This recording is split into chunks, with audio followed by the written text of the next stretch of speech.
అందరికీ నమస్కారం. Welcome back. నమస్కారం గౌతమ్ గారు. నమస్తే అండి. సార్, ఇందాక తెలిసిన వార్త ఏంటంటే వైఎస్ సునీత రెడ్డి గారిని సోషల్ మీడియాలో బెదిరిస్తూ పోస్టులు పెట్టిన వర్రా రవీందర్ రెడ్డి అనే వ్యక్తి మీద తెలంగాణలో ఆ, సైబర్ సైబర్ క్రైమ్ పోలీసులు కేసులు నమోదు చేశారనేసి ఆ, ఫైవ్ సెక్షన్ 509, 506 తో పాటు 67 ఐటీ యాక్ట్ సెక్షన్ల కింద నమోదు చేశారనేసి ఆ, అంటే కేసు నమోదు కంటే ముందు ముఖ్యంగా ఆ పోస్ట్ లో ముఖ్యంగా ఉన్నది ఏంటంటే అన్నా శత్రుశేషం ఉండకూడదు, ఇద్దరిని లేపి అనేసి ఉందన్నమాట. ఒకప్పుడు అంటే అంటే హత్య జరిగిన రోజు రాత్రి పిఏ ఫోను పిఏ దగ్గర లేదు, వేరే వాళ్ళ దగ్గర ఉంది. అదే విధంగా ఇతను కూడా ఒక పిఏ. ఈ పిఏ అకౌంట్ ఆ పిఏ చేతిలో ఉందా లేకపోతే వేరే వాళ్ళ చేతిలో ఉందా? వాళ్ళే పోస్ట్ పెట్టారా? ఎలా చూడాలంటారు సార్ దీన్ని? కాస్త వివరించండి సార్. నిజమేనండి. మీరు వ్యక్తం చేసిన అనుమానం మాత్రం కరెక్టే. ఎందుకంటే విజయసాయి రెడ్డి గారి విషయంలో కూడా ఇలాంటిదే జరిగింది. ఆయన ట్విట్టర్ అకౌంట్, ఎక్స్ అకౌంట్ లో చంద్రబాబు నాయుడు మీద ఎంత అవహేళనగా, ఎంత అసభ్యకరంగా, ఎంత జుగుప్సాకరంగా పోస్టులు వస్తాయో మనం చూసాం. కానీ ఆ, ఉమ్, తారక రత్న చనిపోయిన రోజున అక్కడ అటెండ్ అయిన ఆ కార్యక్రమంలో విజయసాయి రెడ్డి కూడా చంద్రబాబు నాయుడుతో ఎంత కలివిడిగా ఉంటున్నాడో చూసాం. ఒక మనిషిని మీద అంత జుగుప్సాకరమైన కామెంట్లు చేసి మళ్ళీ ఆ మనిషితోటి అలా తిరిగి మాట్లాడగలరా? అప్పుడే అర్థమైపోయింది, ఎవరి అకౌంట్లు ఎవరి చేతిలోనూ ఉండవు. ఎవరి అకౌంట్లను కావాలనుకున్నా మొత్తం వైఎస్ఆర్ కాంగ్రెస్ పార్టీ సోషల్ మీడియానే మెయింటైన్ చేస్తుంది. వాళ్ళు నచ్చింది, వాళ్ళకి ఇష్టం వచ్చింది వాళ్ళు చేసి వాళ్ళ పేరు మీద వదిలేస్తూ ఉంటారు. అది జగన్మోహన్ రెడ్డి ఎక్స్ అకౌంట్ లో చూడండి, అలాంటి జుగుప్సాకరమైన రావు. వైఎస్ఆర్ కాంగ్రెస్ పార్టీ ఫేస్బుక్ లో కొంచెం కొంచెంగా వస్తాయి. కో- అదే విజయసాయి రెడ్డి ట్విట్టర్ అకౌంట్ చూసారంటే భయంకరంగా వచ్చేస్తూ ఉంటాయి. ఎందుకంటే ఎక్కడ ఈ విజయసాయి రెడ్డి వెళ్ళి ఈ చంద్రబాబు నాయుడుతో కలిసిపోయాడు అని అంటే, వాళ్ళతో కొమ్మక్కైతే ఆయన్ని ఏమన్నా అప్రూవర్ గా మార్చారు అని అంటే మన కథ ఫినిష్ అని. అసలు ఈ విజయసాయి రెడ్డి అనేవాడు ప్రతిపక్ష నాయకులతోటి కలవకుండా చేసే ప్రయత్నంలో ఒక భాగంగా ఇలా చేస్తూ ఉంటారు. అట్నే అందరు సోషల్ మీడియాలో గురించి కూడా అలాగనే వస్తాయి. కాకపోతే వైఎస్ఆర్ కాంగ్రెస్ పార్టీ కార్యకర్తలు అని అంటే వాళ్ళు ఇలాంటివి కామెంట్లు చేయటంలో ఏమాత్రం తీసిపోయే వాళ్ళు ఏం కాదు. కొత్త ఇవి అకౌంట్లు వేరే వాళ్ళ చేతిలో ఉండి అందులోంచి రావాల్సిన అవసరం లేదు. మనం స్వయాన అసెంబ్లీలోనే చూసాం, బూతుల మంత్రి ఎన్నెన్ని బూతులు మాట్లాడాడు అనేది. రోజు ఆయన మైక్ ముందు నుంచొని చేసుకునే నోటి విరోచనాలు అంతే కదండి. మొత్తం ఒక మనిషిని అంత జుగుప్సాకరంగా మాట్లాడాల్సిన అవసరం ఏంటి? మనందరం మాట్లాడుతున్నామా? జగన్మోహన్ రెడ్డి విధానాలను విమర్శిస్తూ ఉన్నామో, ఆయన తీసుకుంటున్న నిర్ణయాలను విమర్శిస్తూ ఉన్నామో, ఏదో చాలా మర్యాదస్తుల ఆ, ఒప్పందం లాగా మనం ఆయన చేసిన విధానాల మీద మాత్రమే మాట్లాడుతూ ఉన్నాం. కానీ ఈ మరి కొడాలి నాని గాని, ఇందులోంచి జంప్ అయిపోయిన వల్లభనేని వంశీ గాని, వాళ్ళ నోటి విరోచనాలు ఎవరు తట్టుకోలేకపోయారు. ఇప్పుడు వాళ్ళకి తగిన శాస్తి జరిగినట్టుగా అయింది వైఎస్ఆర్ కాంగ్రెస్ పార్టీలో. సరే, ఆ విషయం తీసి పక్కన పెడితే ఇప్పుడు సునీత ఈ కంప్లైంట్ పెట్టింది అనే దాని మీద నిజంగా మనం మాట్లాడుకొని తీరాల్సిందే. ఏ రోజైతే షర్మిల కాంగ్రెస్ పార్టీలో చేరి కా- ఆంధ్రప్రదేశ్ పిసిసి అధ్యక్షురాలైందో, ఆ రోజు నుంచి షర్మిల మీద కూడా దాడి చేయటం, అసలు రాజశేఖర్ రెడ్డికి ఎవడు పుట్టలేదు అన్నట్టుగా చాలా మంది కామెంట్లు పోస్టులు పెడుతూ ఉన్నారంటే ఎంత జుగుప్స్ అండి. తన సొంత చెల్లి తన తండ్రి కడుపున పుట్టలేదు అని అంటే ఆ ఏ అన్న మాత్రం సహించి బరాయించి ఊరుకోగలుగుతాడు చెప్పండి? అలాంటి దాన్ని కూడా ఆయన మరి చేస్తూ ఉన్నారు ఆ వైఎస్ఆర్ కాంగ్రెస్ పార్టీ కార్యకర్తలు అని అంటే, ఆయన అభిమతంతో చేస్తూ ఉన్నారా? మీరెవ్వరూ చెయ్యొద్దు, చెల్లి గురించి మాట్లాడారంటే చంపేస్తానని జగన్మోహన్ రెడ్డి చెప్పాడంటే వాళ్ళు చేస్తారా? ఆయన మాట జవదాటి చేయగలుగుతారా? ఈ అయినా చేస్తూ ఉన్నారంటే దాని అంతటికీ ఆయన సహకారం ఉందనే కదా మనం ఆలోచించాల్సింది. దాంతో పాటుగా ఏం చెప్పారు, వాళ్ళు పెట్టిన పోస్టులో తప్పేం లేదు. వైఎస్ వివేకానంద రెడ్డికి పట్టిన గతే సునీతకు పడుతుంది, షర్మిలకు పడుతుంది అని అందరూ వాపోయే వాళ్ళే. వచ్చే ఎన్నికల నాటికి వీళ్ళకి ఏమవుతుందో అని భయపడే వాళ్ళే. అదే విషయాన్ని ఇప్పుడు ఇతను మనసులో ఉన్నదాన్ని బయటకు చెప్పాడు. ఏస్పార్ అయ్యన్న తర్వాత చూసుకుందాం ఏంది ఇది అనేదే కదా ఇప్పుడు ఆ పోస్ట్ ఒక సారాంశం. వీళ్ళందరూ ఇలా ఉన్నారు అని అంటే ఈ సభ్య సమాజానికి అవసరమైన మనుషులైన వీళ్ళందరూ మన ఆంధ్రప్రదేశ్ రాష్ట్రానికి ఇలాంటి మనుషులు అవసరమా? వెళ్ళగొట్టండి వీళ్ళందరినీ, తరిమేయండి. వీళ్ళు ఇలాంటి వాళ్ళు మనుషులే కాదు. ఏ మనిషినైనా సరే చంపేయండి, నరికేయండి అనే వాళ్ళు అసలు మనుషులేనా అండి? అసలు కోర్టు తీర్పులు ఆ, ప్రభుత్వానికి వ్యతిరేకంగా వచ్చాయి రంగుల జీవోలో గాని రాజధాని అంశంలో గాని అని చెప్పి జడ్జీలను సైతం నిందించారు. జడ్జీలను సైతం కరోనా వచ్చిన పేషెంట్లు మధ్యలో వేసి చంపేసేయాలి, వాళ్ళ కుటుంబంలో ఉన్న వాళ్ళందరినీ నిందించారు, వాళ్ళందరినీ అడ్డంగా నరికేయాలి అని అంటే ఆ, సుమోటోగా హైకోర్టు కేసు తీసుకుని సిఐడిని విచారించమంటే సిఐడి ఏం చేసిందో చూసాం. అప్పుడు సునీల్ కుమార్ అనే ఒక ఆయన ఉండేవాడు, అదే రఘురామ కృష్ణరాజు గారిని తీసుకొచ్చి బాగా మర్యాదలు చేసిన ఆయన. ఆయన ఉండే వాళ్ళు యా, నిజంగా సిగ్గుపడాలి. సిఐడి సిగ్గుతో తల వంచుకోవాలి.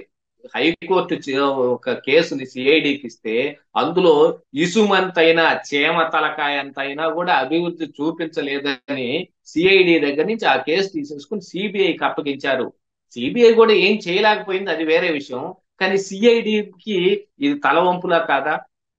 ఒక కేసుని మీకు ఒక న్యాయస్థానం మీ మీద బాధ్యతలు అప్పచెప్పింది, తిరిగి తీసుకొని సిబిఐకి అప్పగించింది అని అంటే ఏమనుకోవాల్సిన అవసరం ఉంది? సిఐడి కొంచెం కూడా చావలేదు, కొంచెం కూడా వాళ్ళ దగ్గర సత్తా లేదు. ఊరక ప్రజల సొమ్ము దిగతిని ఇంతింత ఆ, జీతాలు తీసుకుని దిగతిని ఒక్క కేసును కూడా వాళ్ళు పట్టుకోలేకపోయారు అని అనుకోవాల్సిన అవసరం ఉందా లేదా? వాళ్ళ నిజాయితీ మీద శంకించాల్సిన అవసరం ఉందా లేదా? అలాంటిది ఇప్పుడు ఈ వైఎస్ఆర్ కాంగ్రెస్ పార్టీ కార్యకర్తలు మొత్తం సునీత మీద, షర్మిల మీద దాడి చేస్తూ ఉన్నారంటే దానంతటికీ కూడా ఆయన ప్రోత్సాహమేగా. పైన ఉన్న ఆయన ఏం చెబితే అది చేస్తారు వీళ్ళు. వీళ్ళకంటూ ఒక సొంత తలకాయ ఉండదు. మెడకాయ మీద తలకాయ ఉంటుంది, అందులో గుజ్జు ఉండదు. ఆ గుజ్జుని నింపేది YSR Congress Party social media. YSR Congress Party social మీడియాని ఆ దాన్ని నడుపుతున్న సజ్జల భార్గవ్ రెడ్డి, సజ్జల రామకృష్ణారెడ్డి, ఇక స్వయంగా జగన్మోహన్ రెడ్డి. ఈ రెడ్లందరూ కలిసి వాళ్ళని అది చేసేయండి, వీళ్ళని ఇది చేసేయండి అనగానే వీళ్ళందరూ సోషల్ మీడియా నుండి ఈ పోస్టులు పెడతారు. కోర్స్ పోస్టు పెట్టినంత మాత్రాన అది చేస్తారు అనేది కాదు కానీ అనుమానాలు పడాల్సిన అవసరం ఉంది కదా, నిజంగా ఎక్కడన్నా చేస్తారేమోనని. ఆ దాన్ని గురించే ఆవిడ కేసు పెట్టాల్సి వచ్చింది. ఆవిడ ఉండేది హైదరాబాద్ కాబట్టి హైదరాబాద్ లో సైబర్ క్రైమ్ కి ఆవిడ కంప్లైంట్ ఇచ్చింది. వాళ్ళు కూడా అంటే మన ఆంధ్రప్రదేశ్ రాష్ట్రంలో అయితే ఎవరు తీసుకోరు. మన కంప్లైంట్ పెట్టేందుకు ఎవరు తీసుకోరు. అదే ఎప్పుడో ఆయన ఎవరో యూరి రెడ్డో ఎవరో ఒక ఆయన రామోజీరావు మీద కేసు పెడితే అది కూడా ఉమ్మడి ఆంధ్రప్రదేశ్ రాష్ట్రంగా ఉన్నప్పుడు 20 సంవత్సరాల కిందటో జరిగిన అంశం అని చెబుతా వచ్చి ఇప్పుడు విభజించబడిన ఆంధ్రప్రదేశ్ రాష్ట్రంలో ఉన్న సిఐడి దగ్గర కంప్లైంట్ పెడితే దాని మీద వీళ్ళు కంప్లైంట్ తీసుకుంటారు. అదే మనం ఏదైనా కంప్లైంట్ ఇస్తే తీసుకోరు. మా నాన్న కుండబద్దల సుబ్బారావు గారి మీద కా లారీ పెట్టి కారును గుద్దించి కారు గుల్ల గుల్ల అయిపోయింది. కంప్లైంట్ ఇవ్వటానికి గుంటూరు పోలీస్ స్టేషన్కి వెళ్తే, నగరంపాలెం పోలీస్ స్టేషన్కి వెళ్తే అక్కడ ఇది యాక్సిడెంట్ కదండి అని వాళ్ళే తీర్మానం చేసేస్తూ ఉన్నారు. న్యాయస్థానాలు ఎందుకున్నాయో మళ్ళీ దాని మీద విచారణ జరిపించాల్సిన అవసరం ఏముందో ఏమి చూసుకోవడం లేదు. ఇది యాక్సిడెంట్ అంటున్నారు. యాక్సిడెంట్ అని మీకు ఎవరు చెప్పారు? ఏదో ఆ లారీ చూపించండి, ఆ డ్రైవర్ ని చూపించండి అంటే లేరు. ఏమి అంటే వాళ్ళని వదిలేశారంట. ఎందుకు వదిలేశారు అని అడిగితే అందులో పచ్చి నిమ్మకాయల లోడ్ ఉందండి, అందుకు అది చెడిపోతాయని వదిలేశాం. వాళ్ళు వెళ్ళారు, వాళ్ళ ఫోన్ నెంబర్ మా దగ్గర ఉంది, మీరేమన్నా చెబితే మేము కాంటాక్ట్ చేస్తామన్నారు. ఇది ఆంధ్రప్రదేశ్ రాష్ట్రంలో పోలీసుల పరిస్థితి. స్వయాన నేను సొంతగా అనుభవించి మరీ చెబుతూ ఉన్నాను. మా నాన్నగారి మీద అటాక్ జరిగినప్పుడు కారుని తిరిగి బాగు చేయించుకోవడానికి కారు కొన్న దాంట్లో సగం అయింది. ఆ రేంజ్ లో గుద్దించి పల్టీలు పల్టీలు కొట్టించి గుద్దించినోడిని పచ్చి నిమ్మకాయల లోడ్ ఉందని చెప్పి వదిలేశారంటే ఈ పోలీసులు ఎంత బాధ్యతతోటి వ్యవహరిస్తున్నారని మనం అనుకోవాల్సిన అవసరం ఉందండి. దాంతో పాటుగా ఏమన్నా ఉంటే చెప్పండి, వాళ్ళతో మేము మాట్లాడతాం. ఇది యాక్సిడెంట్. ఈయనెవరండి యాక్సిడెంట్ అని చెప్పటానికి? వాడు గుద్దేసి కారుని 3 పల్టీలు కొట్టించేసిన తర్వాత కారు పక్కకెళ్ళి పడిపోయిన తర్వాత కనీసం స్పాట్ లో కూడా ఆగకుండా ముందుకెళ్ళిపోతూ ఉంటే అక్కడ ఉన్న చుట్టుపక్కల ఉన్న జనాలందరూ వచ్చి మా నాన్నని బయటకు తీసి ఎవరో నోట్ చేసుకొని ఆ లారీ నెంబర్ నోట్ చేసుకొని అంబులెన్స్ ని పిలిపించినప్పుడు వాళ్ళు పోలీస్కి ఇన్ఫార్మ్ చేస్తారుగా. అక్కడికి చేసి ఈ లారీ నెంబర్ చెబితే కాజా టోల్ ప్లాజా దగ్గర ఆ లారీని పట్టుకోవటం ఆపారు. ఆపిన దాన్ని తీసుకొచ్చి నగరంపాలెం పోలీస్ స్టేషన్ లో పెడితే వాళ్ళు వదిలేశారు. పచ్చి నిమ్మకాయల లోడ్ ఉందంట. ఈయనకు వచ్చిన నష్టం ఏమిటి? యువతల ప్రాణాలు పోతున్నాయిరా బాబు అని అంటే ఓ పచ్చి నిమ్మకాయల లోడు వేస్ట్ పోతుందని వదిలేశాడు. వాళ్ళ ఫోన్ నెంబర్ ఇతని దగ్గర ఉందంట. తీరా ఏమిటిరా ఇది అని చూస్తే ఇది ఈ లారీ ఎక్కడిదని వెరిఫై చేసుకుంటా పోతే ఆ పెద్దారెడ్డి గారి ఇలాకాలో తేలింది. మనం మనం చేసుకునే ఇన్వెస్టిగేషన్ మనం చేసుకుంటాంగా. అలాగనే చూడండి, ఒక చిన్న యూట్యూబర్ అయినా అంటే వాళ్ళని ప్రశ్నిస్తున్నారు అనగానే వాళ్ళ మీద దాడికి తెగబడుతున్నారు వీళ్ళు. అలాంటిది సునీత మీద గాని షర్మిల మీద గాని దాడికి తెగబడరా? ఇలాంటి ఒక పోస్టులతోటి ఎప్పుడు ఎవరికి ఈ ఆవేశం వస్తుందో మనం చెప్పలేం. ఇలాంటి పోస్టులు అన్నిటితోటి అదే ప్రాబ్లం. అందుకనే దీని మీద కూడా ఒక కంట్రోల్ ఉండాలి అనేది. ఆ కంట్రోల్ ఈ వైఎస్ఆర్ కాంగ్రెస్ పార్టీలో ఎవరికి లేదు. సొంత తల్లిని తండ్రిని చెల్లిని కూడా అవమానిస్తున్నా కూడా ఎవరు పట్టించుకోరు. ఈ రోజు షర్మిల మీద కూడా జరుగుతుంది అలాంటి దాడే. మరి ఇలాంటి కంప్లైంట్లన్నిటిని ఇది కనుక తీసుకున్నారు కాబట్టి వాళ్ళు ఏదైనా ఇన్వెస్టిగేషన్ చేసి పట్టుకుంటారో ఏం చేస్తారో చూడాల్సిన అవసరం అయితే ఉంది. మరి సార్ ఇక్కడ జగన్మోహన్ ఒక రెడ్డి అయితే ప్రశ్న, ఏం చేయలేదు. ఇక్కడ ఒక ప్రశ్న సార్.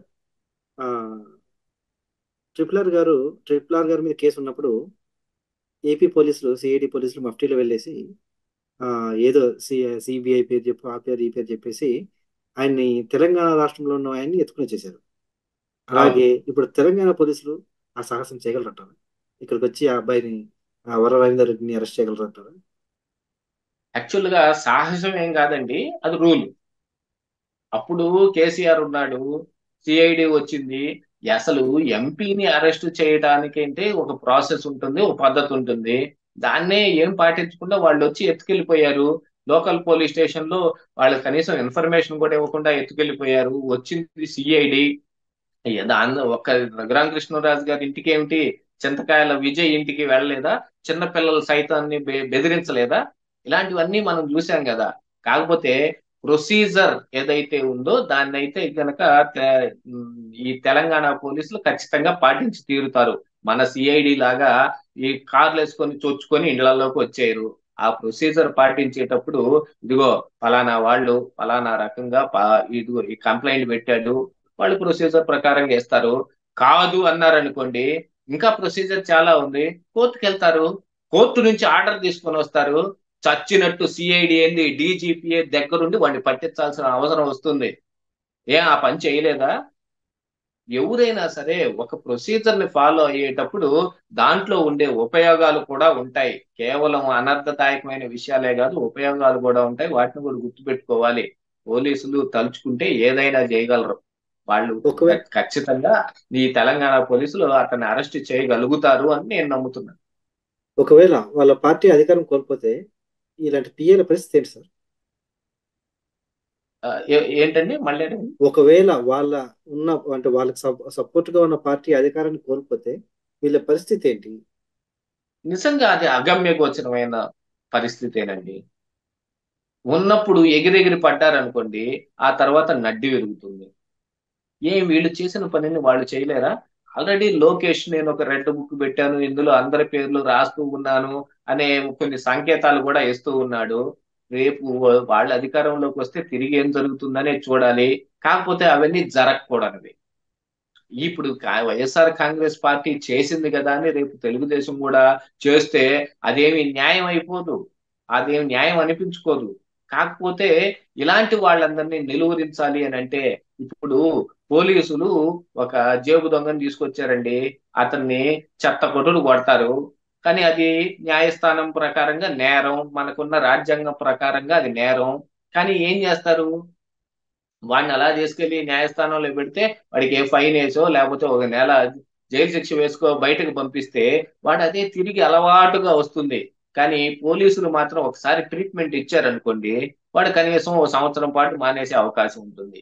కొన్ని కొన్ని ఉపయోగాలు ఉంటాయి, కొన్ని కొన్ని నష్టాలు ఉంటాయి. అదే ఇప్పుడు ఆ జేబు దొంగను కొట్టినట్టే తిరిగి తీసుకెళ్లి మనల్ని అన్యాయంగా ఒక కేసులో ఇరికించి తీసుకెళ్లి, ఎందుకు రఘురామకృష్ణరాజు గారినే తీసుకోండి, ఏం కేసో కూడా తెలియదు అది, రాజద్రోహం కేసు పెట్టి మరీ తీసుకొచ్చి అర్ధరాత్రి మంచం విరిగిందా కొట్టారు.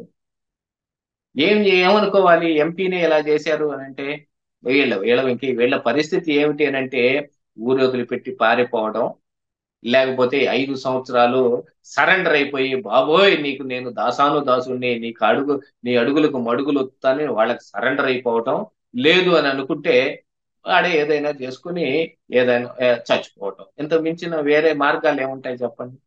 ఇందులో ఎవరు ఏం చేసుకుంటారనేది వాళ్ళకి తెలియాలి. ధన్యవాదాలు సార్, మీ స్పందన తెలియజేసినందుకు. చూద్దాం మరి, ఇలాంటి పిఎల్ ఎక్కడైనా వాళ్ళ ఫోన్లు వాళ్ళ దగ్గర పెట్టుకునేసి కాస్త జాగ్రత్తగా వ్యవహరించి మెసేజ్ పెడితే బాగుంటుందండి. ధన్యవాదాలు ఆ, సార్.